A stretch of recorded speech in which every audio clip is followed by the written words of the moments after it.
Last week, I was sitting in a bar in the West End of Boston when I noticed a strange man. At first view, he seemed like your normal 30-year-old male.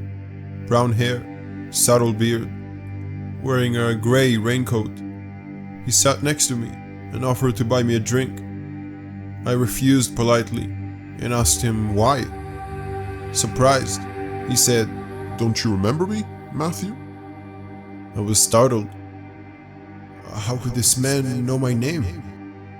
"We were best friends when we were younger. We grew up just a few blocks from here and went to the same school. I'm John." I scanned his face closely. He did seem quite familiar. Maybe what he was saying was true. Maybe John was my long-lost childhood best friend. So I pretended to recognize him, and we spent the rest of the night talking about our past. In the weeks following, John was very present in my life. We had coffee in the morning and went out for beer on the weekend. This was new for me, since as long as I could remember, I had been more of the loner type.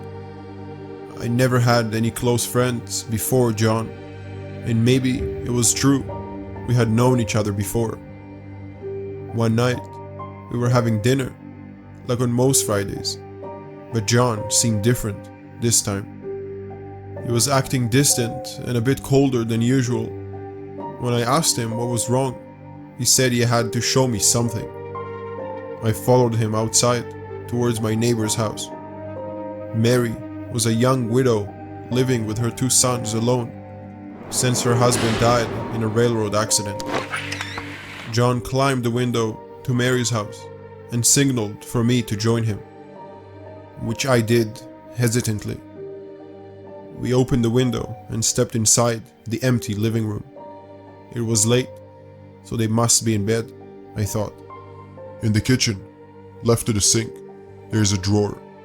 You will open that drawer and take the sharpest knife you find," said John. I was confused, but did it anyways. John dragged me upstairs and pointed me towards a door. I opened it to find Mary, sound asleep in her bed. "Slit her throat," said John. I shook my head in disgust.